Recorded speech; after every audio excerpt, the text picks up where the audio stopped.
To the 2000th episode of Chef AJ Live. I'm your host, Chef AJ, and this is where I introduce you to amazing people like you who are doing great things in the world that I think you should know about. Before I introduce the special guest for episode 2000, I can't think of anyone I'd rather celebrate the 2000th episode with. Let me just remind you that my book, Sweet Indulgence, is available for pre-orders. There's links either below or to the right of this video. You can even get a signed copy. Wherever you get it, please save your receipt, because when the book comes out, we'll have a special email address that if you send that receipt to, we'll send you over $1,000 worth of virtual bonuses. Please welcome to episode 2000 of Chef AJ Live, Dr. Ron Weiss. Woohoo! Wow, yay, 2000. Isn't that What a great? I milestone. know, it just worked out. I can't believe it. It's been, that's a lot of, If I'd known that, AJ, I would have dressed better. oh, but I didn't want to I would put, have had like a top hat and tails or something like that. I didn't want to put any pressure on you, Dr. Weiss. So any exciting news on the farm? Yeah, today we're getting a drill for years and years. It's a very old farm, and we have this old well, and we've been taking water out of one of the historic houses. And today, the state of New Jersey and the USDA and the federal government are helping to fund a new well to be drilled for the agricultural field. So we're very excited about that because Nice. you need water to grow vegetables. Absolutely. You Yeah. don't need water to grow processed food. No, you don't. Yeah, that's You funny. need a factory. Yeah, You that's know what's so interesting? You know, it, it, I know someone was asking me a question about processed food, and they said, "Well, if you had to, how do you know what a processed food is exactly?" And I said, if you can't make it in your kitchen, if I give you the ingredients and it's not possible for you to make this food in your kitchen, it's processed or ultra. Now, Chef AJ, they call it ultra processed, right? Which means you need to do special things with special machines, extractions, pounding it, extracting it, adding chemicals. It's just not a kitchen available food. yeah, Yeah. absolutely. Nice. Yeah, and it'd be interesting if I had known I was going to go into this field, like to talk to my grandparents, because I don't think they had very much processed food when they were growing up. No, no, no. And even when we were growing up, in the, you know what? I remember the first big thing when we were kids was Tang. Yeah, Remember that? in the 60s. Tang, the astronauts drank it, and that orange flavored crap, whatever was in there. I don't know if you can still get it anymore, Yeah, I but remember even though we didn't have a lot of processed food, I still remember Kool-Aid. yeah. Well, that was the beginning of the processing with the artificial colors, right? The dyes. And do you remember then there was like in the early 70s, the government took out red dye number 2 because it caused cancer. But still, in any event, it was the beginning of the first came the dyes, the food dyes, and then came the food preservatives. Yeah, Um, processed. And of course, you have that amazing book, which is unprocessed, right. That's which what I've is been the trying to opposite. teach people. Like, even if they don't want to be full on vegan, nobody should be eating processed food, at least not in any discernible amount. But have you ever been to a veg fest? What do you see? Nothing but. Yes, yes. One of our friends, who I guess I will remain nameless, uh, was at the our state's Veg Festival, or one of our whole food plant based leaders. And outside, he was lecturing in the lecture hall. He had the keynote address, and outside there were vendors selling fried donuts, all vegan stuff. It was the Veg Fest, like you said, fried donuts and cookies and all this stuff. And he got up, and the first thing out of his mouth, he said, "Listen, what I'm going to tell you is very important, but it's not half as important as what I'm going to say right now, which is see that. Do you have a bleep, or do you have to bleep me? I'm not gonna, but That beep outside, do not eat it. Do not, because it will kill you. All those fried donuts and banana. And the host got very angry with him because, of course, the vendors, the Veg Fest depends on the vendors, to make a living. So I got kicked out yeah, of, that I got that kicked didn't happen again. I got kicked out of the Boston Veg Fest. I think it was 2011 for mentioning welcome to I said something about being the Boston Cupcake Festival, and the organizer took offense to that. But it's true that there were 7 cupcake vendors and not a single fruit or vegetables. Needless to say, Yeah. I haven't been invited back.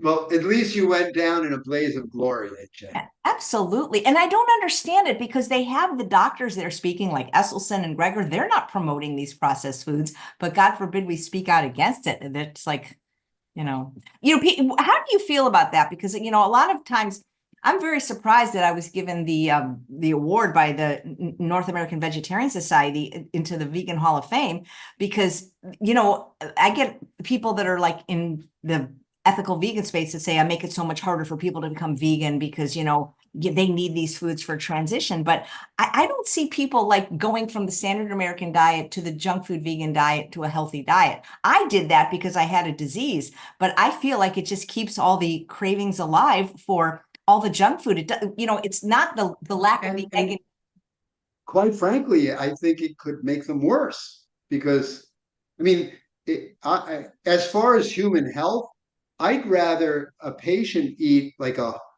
diet of whole foods, right?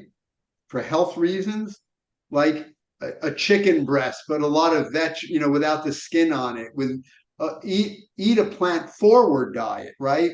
With actual vegetables and whatever, rather than eat fried donuts that are, fried mac and cheese, fried lasagna, all this stuff with loads of sugar and fat. And I think that, there is emerging science that shows that the people who eat these highly processed vegan diets are more at risk for having events than do people who are just eating, omnivorously, but there are vegetables in there and fruits, but they'll have a piece of fish or they'll have a piece of chicken. But at least for health, I think it's the worst thing you can do. Absolutely. Absolutely. Well, speaking for health, how about taking a few questions from the Of viewers? course. All right, so I haven't heard you answer this one, and it's interesting from Karen. I've never heard of this before, Dr. Weiss, but I have something called burning mouth syndrome. How likely will it last, and how can I lessen the symptoms and reverse it? Maybe you can explain what that is. Yes. Well, it is an unusual condition. Uh, from what I remember, it can affect menopausal women more than other age groups, and we don't really know or understand what the cause of it is. Um, I do remember that I did have one patient with it a couple of years ago, and this patient did quickly transition to a whole food plant-based diet, and it did improve significantly. I'm trying to remember if it completely resolved. I cannot remember, but I do remember there was some benefit, a significant benefit to her changing her diet. Um, you know, I, I, when we, as it turns out, a lot of the time when you have these orphan problems where nobody knows what the problem is, no one knows what the cause is. It's a strange thing. What is the mechanism? Why is it here? A lot of the times they may turn out to be autoimmune diseases. Uh, Examples of this are, for example, like the diseases that we didn't know about, like where did they come from or why are they here? Like, for example, sarcoidosis, or, for example, pulmonary fibrosis. These are these oddball, mysterious kinds of illnesses. And we don't know the underpinnings of it, but a lot of them may be autoimmune in nature. A lot of the peripheral neuropathies, these idiopathic nerve damage syndromes are now, some of them are seen to be autoimmune.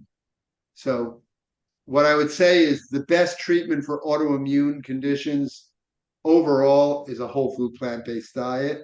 And then if that doesn't work, I guess I would try fasting, because we choose that as well. So does she really just feel like an actual burning in her mouth, huh? Yes, it's a burning, tingling sensation in the mouth. Vague, it's constant. It's called burning mouth syndrome. And, you usually menopausal women Wow. is And the prime target. does it go away? Is there anything she can do to lessen it? It's don't have a lot of information on it. Wow. The only what I told you in the patient that I did have, there was benefit to transition to whole food plant-based diet. And if that doesn't work, or if it doesn't work sufficiently, I would look into fasting, Okay. Yeah, she could water get fasting. Dr. Goldhammer does free consults for anyone truly interested in going to True North if you fill out the health history questionnaire on the website. Nice. Okay.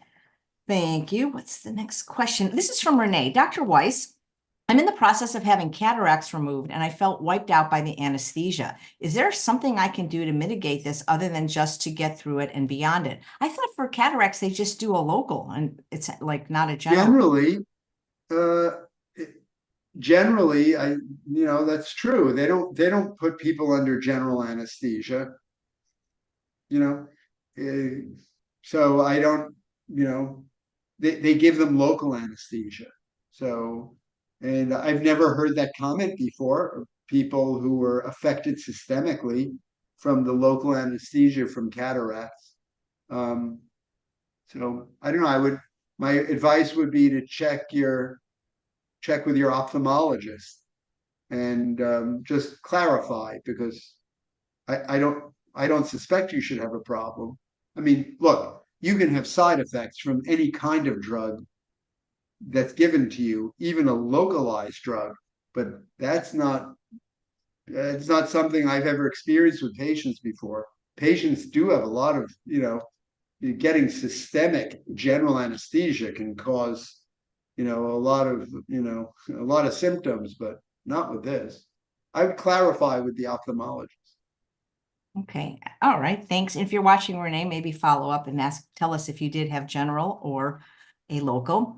Susan says, Dr. Weiss, can you please talk about the lectins in food that found in oatmeal and the claim that they poke holes in your gut lining, leading to health issues? What are lectins and are they dangerous?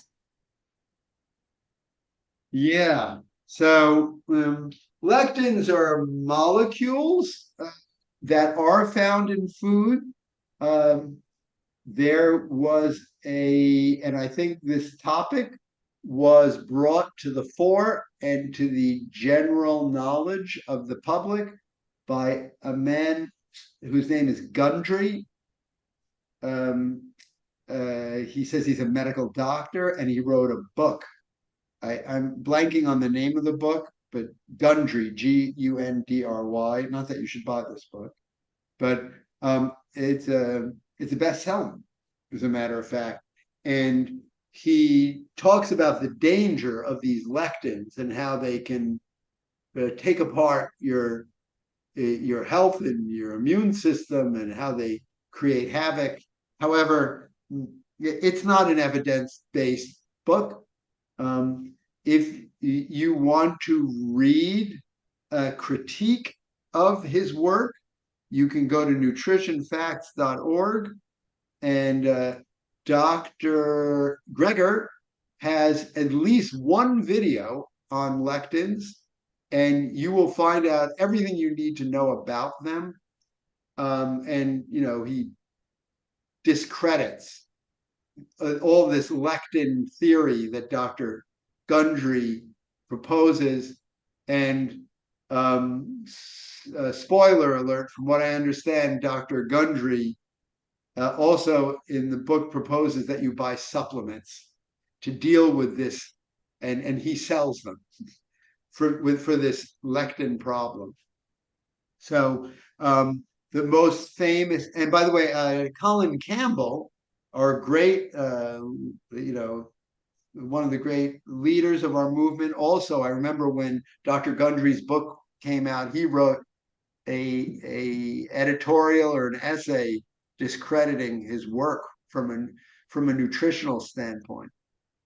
I think that the place that ordinary people could run into danger with lectins would be in undercooked kidney beans, AJ, and some undercooked beans, but kidney beans are the most well-known, where if you don't cook them well enough, the lectins, which are heat sensitive, they're destroyed by heat, or decreased, they could make you sick and make you, depending on how many beans you eat, you could get relatively sick. So what I would advise is if you're going to eat kidney beans and legumes in general, now not all of them have high levels of lectins, just cook them well, especially the kidney beans. And those are the comments on lectins. It's not something you should be paying attention to. Thank you. Well, who really eats uncooked beans anyway? I don't know, but the problem with kidney beans is that they would be under. They're cooked, but they're a little al dente. They're a little firm, and that level of bean has enough lectin so that you could get sick. Okay, thank you. All right, here is a question from a different Susan. If somebody had to take medication for type 2 diabetes, which one would do the least damage, especially to the kidneys? And she talks about her husband, who's 74, who had been on metformin, glipizide, and Januvia for years. He started whole food plant-based SOS free last April, and he's now all off medications but one because his fasting blood sugar just can't get lower than 100. And he has CKD stage 3, but his GFR has improved from 41 to now 59. His doctor is very defensive because my insistence on his lifestyle change is making remarkable improvements. She actually keeps encouraging him to eat meat. The one medication he was on was Januvia, and I asked her if that was the best one for him. She asked me what medication I thought was best for him, and I picked metformin because of what I read in Mastering Diabetes. But what do I know? I'm not a doctor. And with his other conditions, I'm worried about my choices. So it's interesting that the doctor got upset at the patient improving. Yeah. Well, do you know why that is? I've been thinking about this a long time. Yeah. You see, do you remember the movie Forks Over Knives? Sure. And do you remember that? I even remember her name. Sometimes my memory is not so good, but I remember her name. Sandara Nation. Yeah. She was a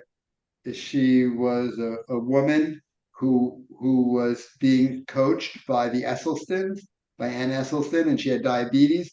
And ironically, she worked in a diabetes clinic, and where she did everything Ann told her to do, and her sugars dropped and they were normal.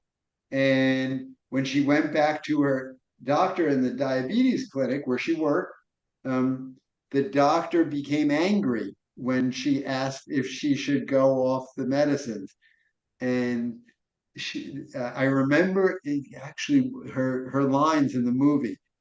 The patient, Sandara Nation, said, the doctor, when Sandara asked her, can I stop the medicines now? The diabetes medicines? My sugars are like 80 or 90. And the prescribing doctor said, is that Dr. Esselstyn trying to do? Is he trying to take you off the medicines I put you on? Which speaks volumes. And I've thought about that for many years. And I think that there's a what causes that is something called cognitive dissonance and also cognitive bias. In cognitive dissonance,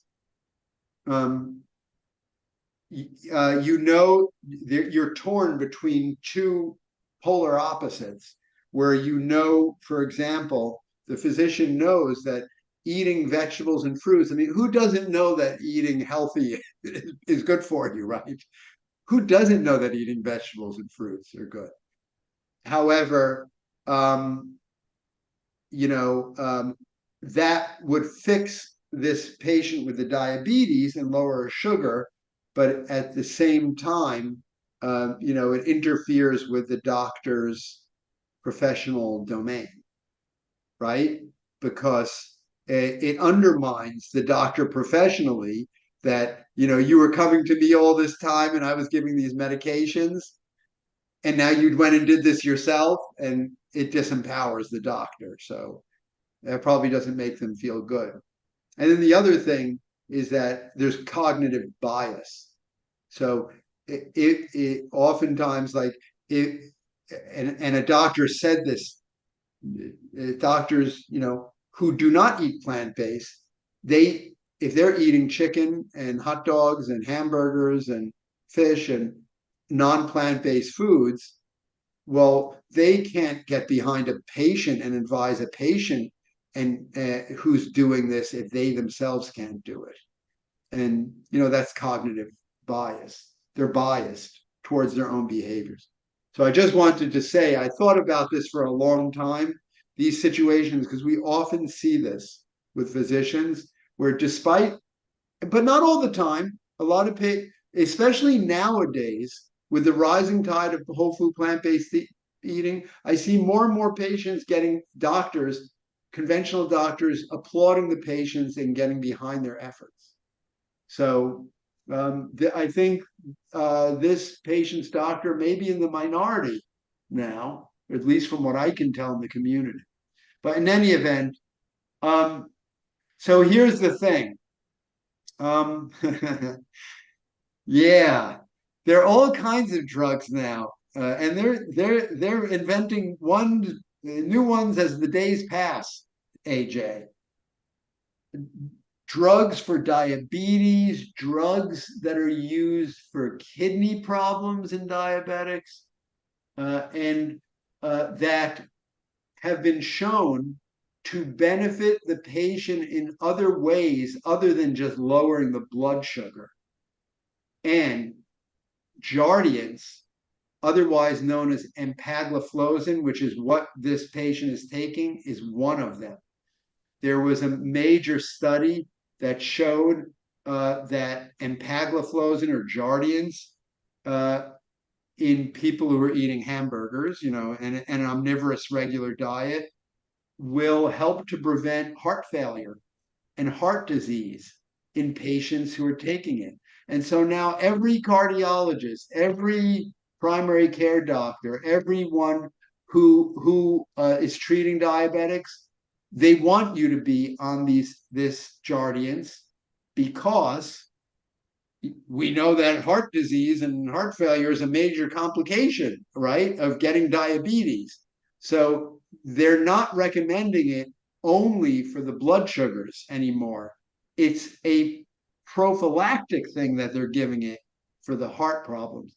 And there are other medications that they're keeping on that can prevent, or giving, that can prevent the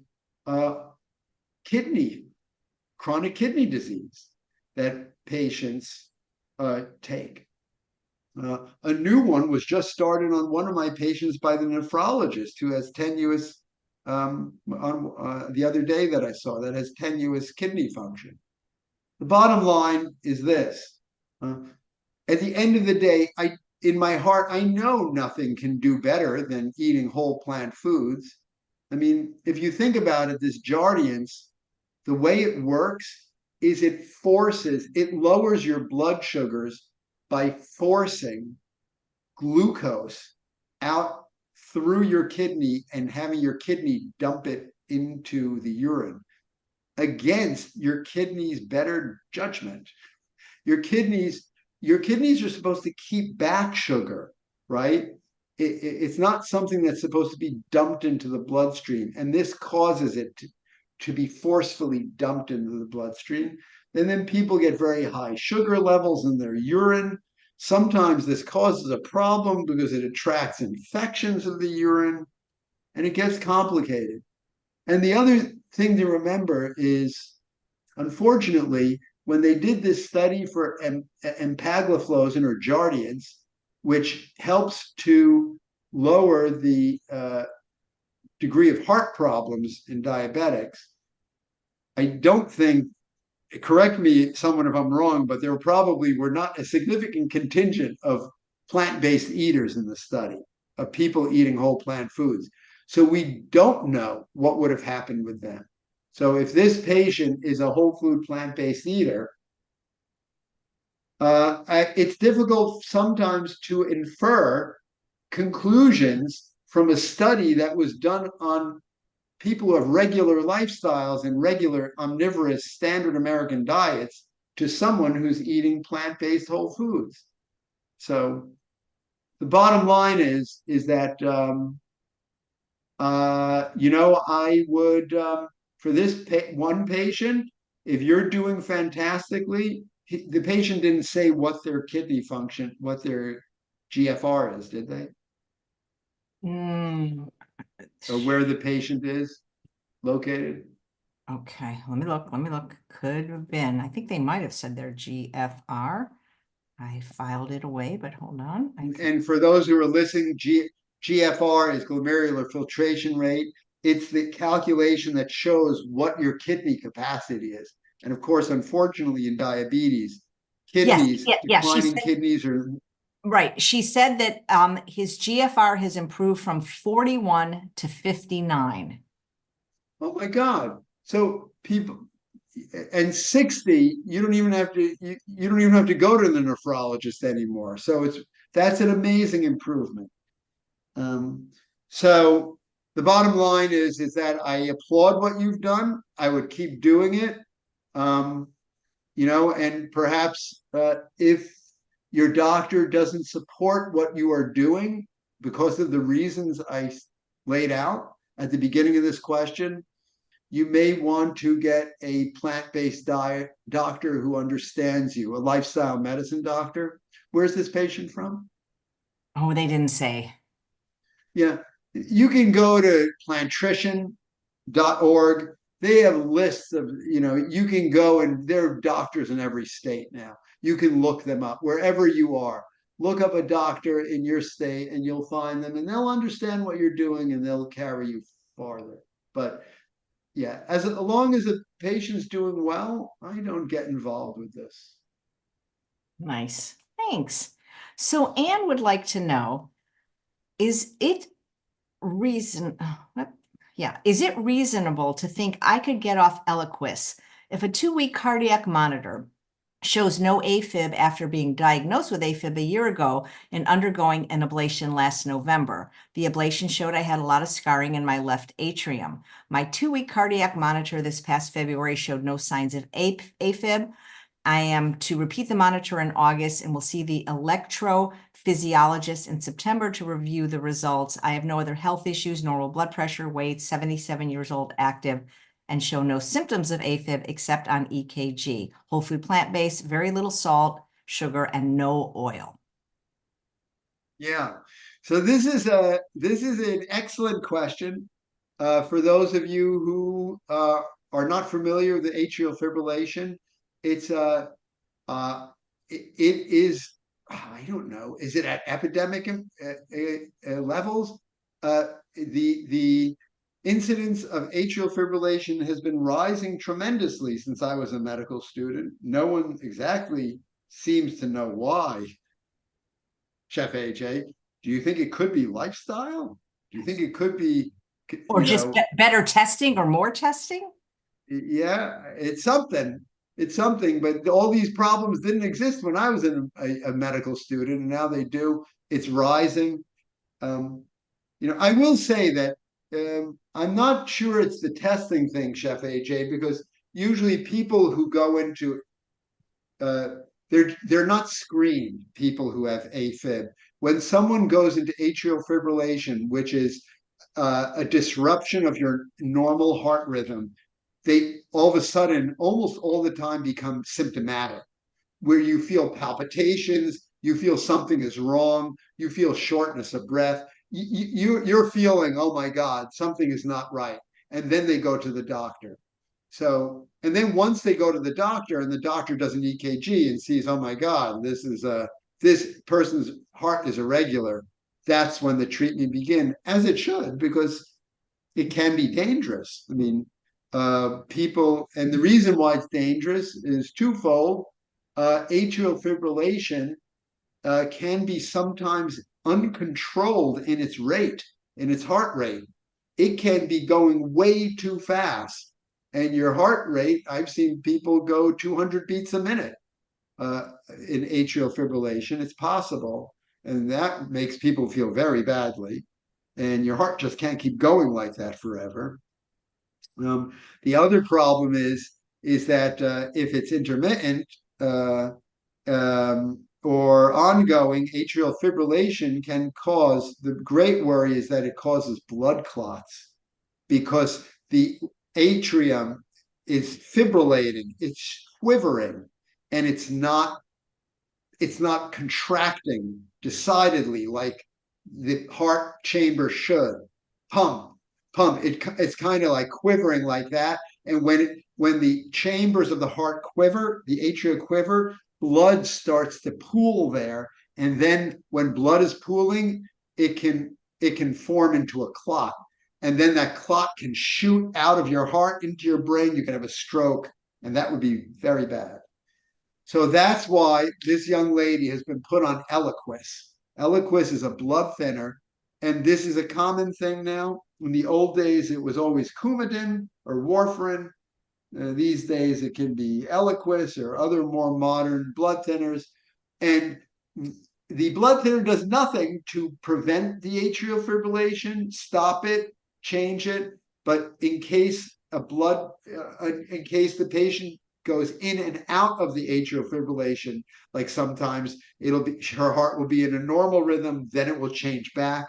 That's when the dangers occur. Or if they go out and in and out. So I think that it sounds like this young lady says that she has scarring of the atria. And generally, what I'm interpreting that is maybe enlargement of her atria. And her cardiologist, her electrophysiologist, which is the subspecialty of cardiologists that specifically deals with, they're the electricians of the heart with these irregular rhythms. And if somebody has an enlarged, damaged atrium, they are more likely to go back into the irregular rhythm. And perhaps that's why they're being extra cautious. Although, with stopping the Eliquis. Although, I have known some cardiologists where, the person, even months later, they will be shown to be not in atrial fibrillation, but they're reluctant to stop the blood thinner. It's electrophysiologist dependent. If you do not have an enlarged atrium, I think you have a better chance of getting off the drug. So in any event, I would be guided by your electrophysiologist. The thing that you definitely do not is you do not want a stroke, because once you have a stroke, there may not be any way to come back from. And of course, not that I'm trying to scare anyone, but we had a dear friend, right, who passed away from just this last year. I'm sorry. Yeah. Yeah. So in any event, be guided by your electrophysiologist. If he or she thinks you're safe to come off the blood thinner, they'll take you off. Hey. And I hope you can come off it. Yep. Okay, let's see. I saw a question in the chat that's very similar to one that was sent in, so we'll kind of ask them both. because we're on the same subject. So Susan said, my bone scan showed an osteoporosis diagnosis of 4 in my forearms and spine. I'm now taking a supplement by Jaro called Bone Up. In addition to adding strength training, is there anything else you advise? And Dixie, who's watching live, said, what would you recommend for low bone mass osteopenia? I just got diagnosed with it. Doctor is saying to take calcium and vitamin D, 1,000 to 2,000 daily, weight-bearing exercises, 30 minutes a day. So this is kind of like an osteoporosis question here. Or Yeah. osteopenia. So this lady with she said a score of 4, and she said it was only for the forearm, Yes. not for the hips. No, she No said hips. she said forearm and spine. Forearm and spine. So, well, I think probably what she means to say is -4, -4.0, because positive 4.0, you would have bones that are made of steel. I don't think I've ever seen anyone who had a bone density greater than a fraction of 1, maybe like 0.5, which is very, very dense. So the more negative they get, that's where you get into osteoporosis trouble, like -2.5, -3, -4 is quite that's quite extensive osteoporosis. So so it seems like the osteoporosis is quite advanced.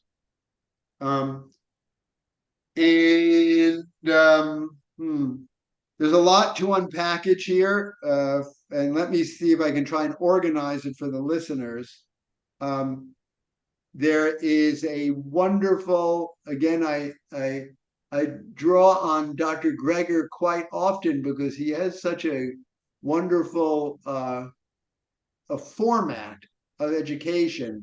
If you'll go to his website, the nutritionfacts.org, you will see that about 6 months ago or so, he came out with what's called a CME, Continuing Medical Education video. It's for doctors. It's about 2 hours long, and it covers everything. If you, and I'm going to summarize it for you right now, but if you watch this 2 hour thing, you would be the smartest person in the world on everything that has to do with osteoporosis, right? Including questions asked, like, should I take calcium? Should I take a bone builder? What exercise should I do? Should I do this? Should I do that? Should I take Fosamax? It covers all that. So I encourage you to watch that. If you just go to nutritionfacts.org and in the search box, you put osteoporosis, you'll see it. It was like within the last 6 to 8 or 10 months, and it says CME, Continuing Medical Education. It's like a 2 hour video. Watch it. Let me download the high points of this for you. The bottom line is there is evidence that taking calcium can be harmful to you, calcium supplements. And the reason why is because when you dump something like that, like a mineral, into your bloodstream at such concentrated levels, it can cause inflammation when it's absorbed into your arteries, and inflammation can cause a heart attack. And so there are studies that have shown that women who take calcium supplements are at increased risk of getting heart attacks because of that. So here's the other thing about the calcium. I know Dr. McDougall he has a famous quote that says, it has never been shown that people following a regular diet, whatever that means, whatever you want to eat, including dairy products or without dairy products, just plants. It's never been shown that people would become calcium deficient, ever. And you have to remember that plants have a lot of calcium in them, especially dark leafy greens and legumes. And it's all available to us. Here's the other thing. How much calcium should you take? That's in question now, too. In the United States, the authorities, I think, say maybe 1,200 you should make sure you get in your total ingestion of calcium from between the food you eat, if you want to add the calcium values of your beans and your greens and whatever.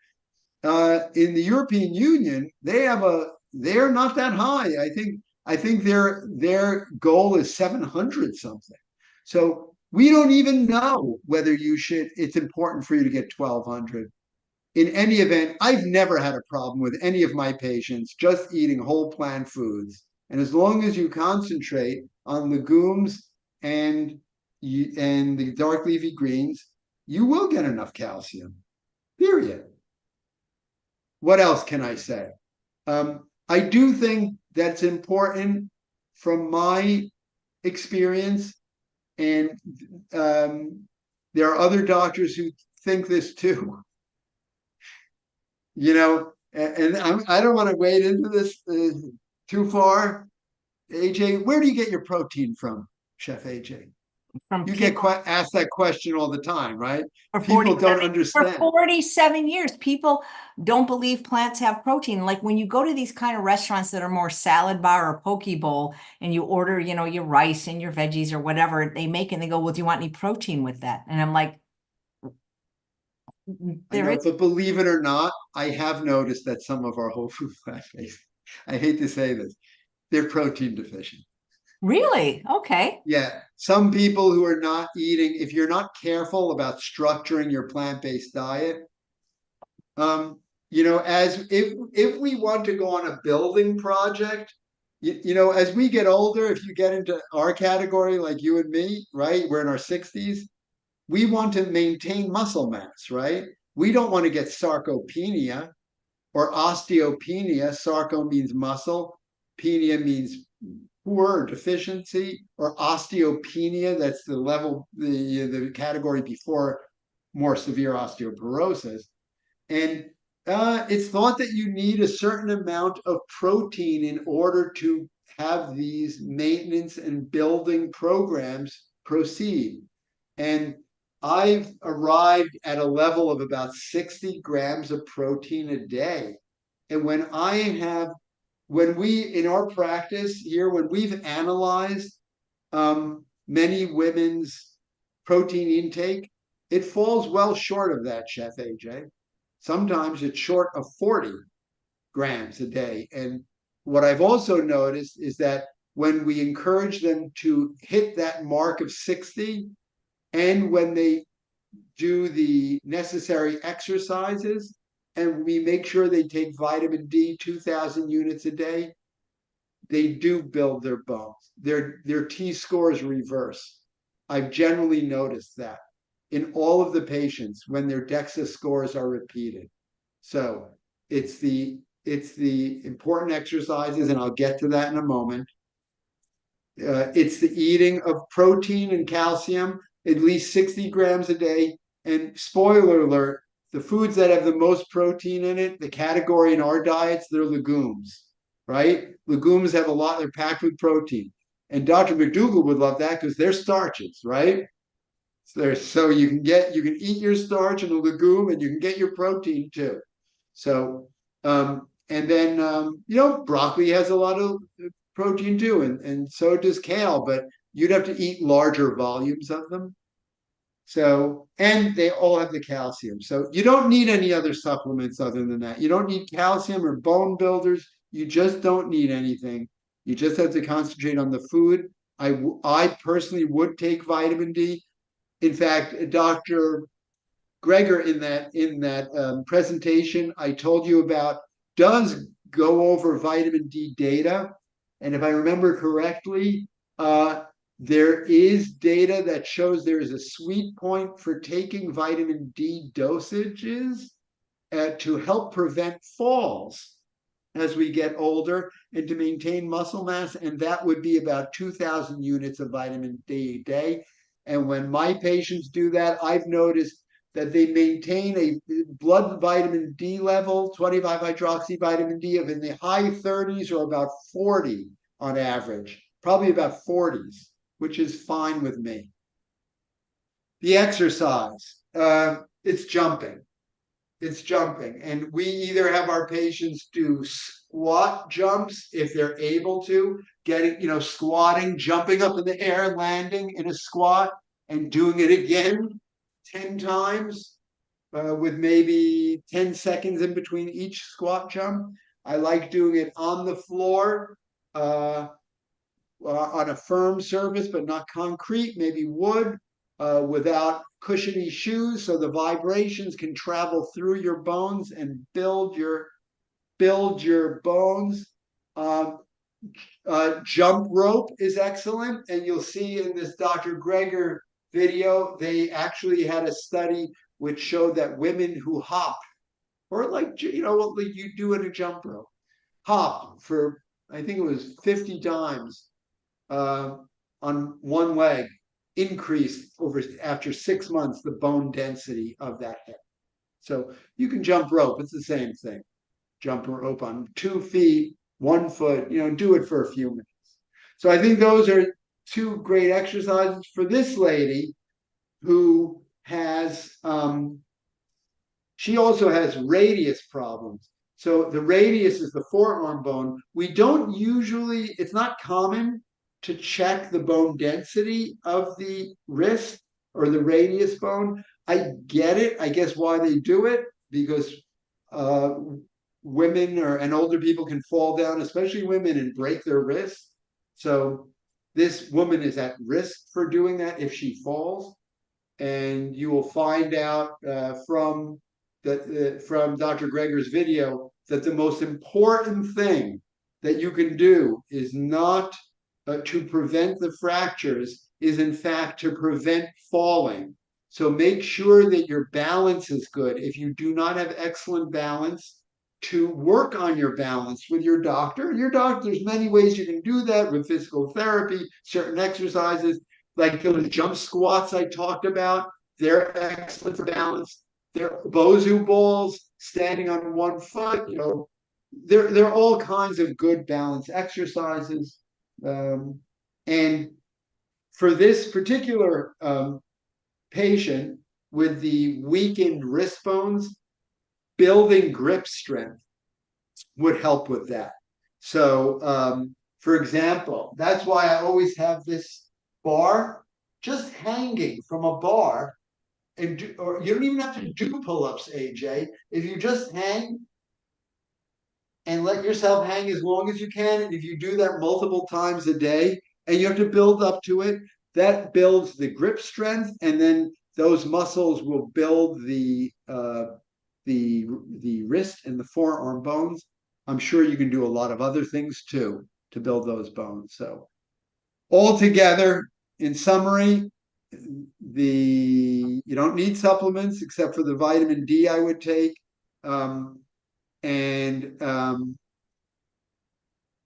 The plant-based protein, whole plant foods, getting enough calcium and protein from them, doing the loading resistance exercises, and preventing falls. I think everyone will benefit from these things. Nice, thanks. You got time? I know you're a busy working doctor. You probably got to get right back to seeing patients, but might you have time for one more question about this? Of course. Okay, thank you. This is from Denise, and she says, I live in Las Vegas. The summer heat is very hot, with the UV index is 10 and 11 by 10 a.m. Is it still safe to be in the sun about 15 minutes? Exactly what time is best? Well, if she's talking about sun to get vitamin D because of ultraviolet rays, this is controversial. First of all, I would not, depending on what kind of medical conditions you have, if you have things like emphysema, things like heart disease, it's not good to be, if you're elderly, it's not good to be out in heat like that for any extended period of time. If you go to a dermatologist, they'll tell you they never want you to go out into the sun.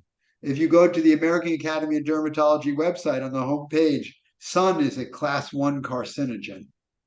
So they would want you never to expose your skin to sun. I take a little bit of a different approach. I think that if you're whole food plant-based and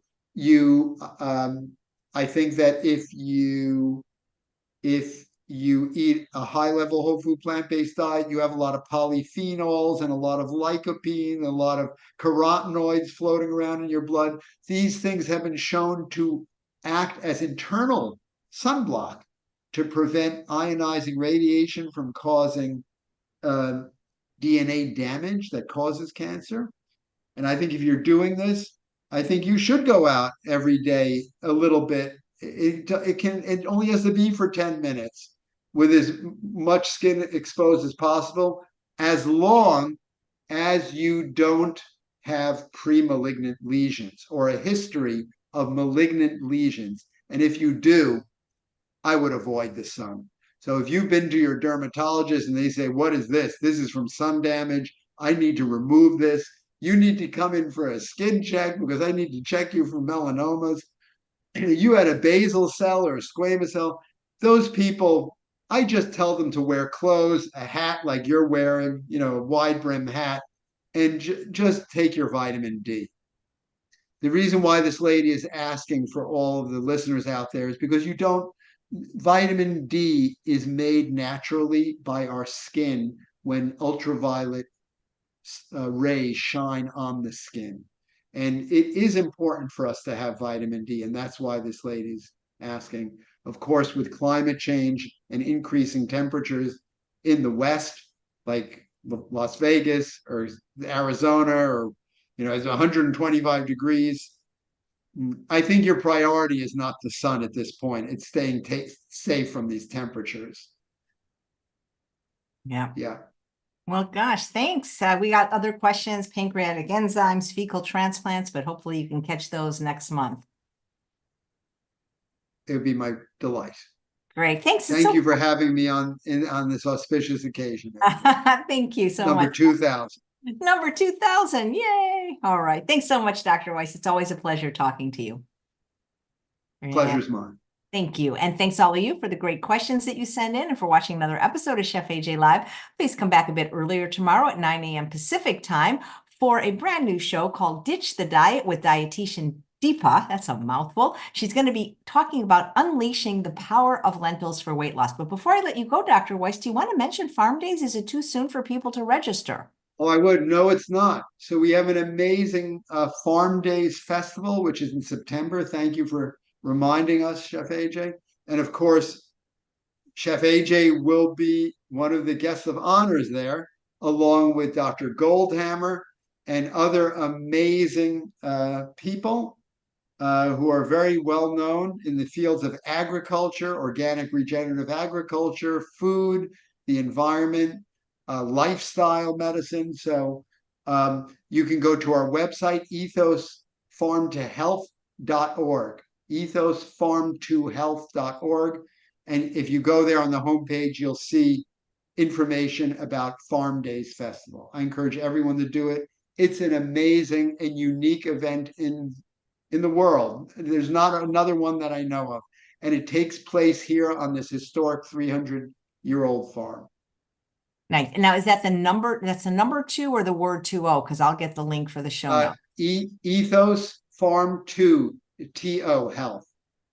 Great. And so we word 2, TO Farm to Health. Like instead of farm to table, it's farm to health. Maybe somebody on your team could send me a direct clickable link, and then we can add it to all. I will. That would be even better. All right. Thanks so much, Dr. Weiss, and thanks everyone. Thank you, AJ. Chef AJ Live and making the 2000th episode possible. Take